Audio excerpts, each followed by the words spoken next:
There's no question about it, McDonald's is the most successful restaurant in the history of the world. The company isn't worth millions, but billions, nearly 150 billion, and that number keeps climbing every day. Back in the 1950s, the man who would eventually turn McDonald's into an international powerhouse, Ray Kroc, had a lot of big ideas for the restaurant, but perhaps his biggest idea can be summed up in a single word.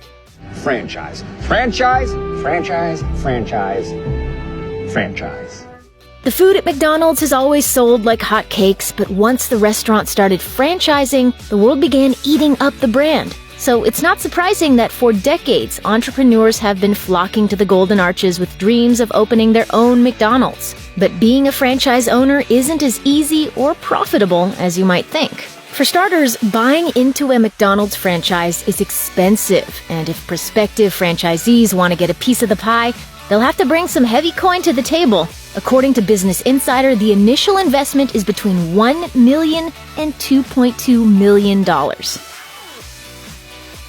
That price tag is pretty broad, but McDonald's notes that these costs are based on the restaurant's location and size. Long story short, it's going to cost a lot more to buy a McDonald's franchise in San Francisco than it is in Saginaw, Michigan. Before you take the plunge with Mickey D's and start your own franchise, keep in mind that 40% of that initial investment must be cash or non-borrowed assets. Whether it's McDonald's or other fast food restaurants, franchise owners can do pretty well, at least once they get past their initial investment hurdle. According to Business Insider, the average McDonald's restaurant takes in around $2.7 million a year in sales. That may not be quite as high as other well-known eateries such as Chick-fil-A or Panera Bread, but it's still pretty good. Of course, some McDonald's franchise owners are going to make more than others, but most franchisees pull in an estimated yearly profit of roughly $150,000. However, after $2.7 million in sales, a profit of $150,000 isn't even 6%. Once you deduct the price of supplies, food, payroll, and about a dozen other costs handed down by the corporation, that's what an average franchise owner is left with. The franchise system has been a major reason for Ronald and his company to celebrate since the 1950s, and it's actually how McDonald's makes a significant portion of its profit. Plus, franchise owners have historically brought a lot more than money to the table by contributing some of the company's most important innovations. The Big Mac, the fillet of fish, even the drive-through concept were all developed by franchisees working within the McDonald's framework. So, while McDonald's franchise owners can make a six-figure salary through their restaurant, the McDonald's Corporation is making much, much more.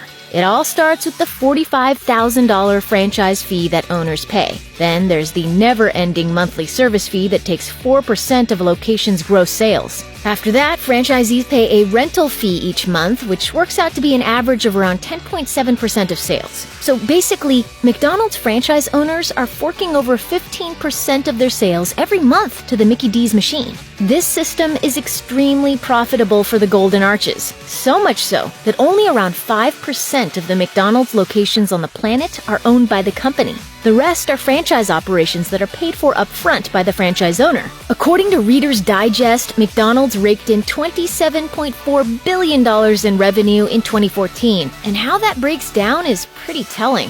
$9.2 billion of the revenue was from franchised locations, and $18.2 billion was attributed to company-owned locations. On the surface, it sounds like the company-owned locations are the real moneymakers, but that's simply not the case. The cost of running a business, especially a restaurant, can really cut into its profits. At the end of the day, McDonald's only keeps around 16% of the revenue its company-owned stores make, but it keeps 82% of the revenue franchisees pay out to it. That all adds up to megabucks for Mickey D's. So while owning a franchise should put plenty of food on your table, the McDonald's Corporation will take a huge bite out of your bottom line.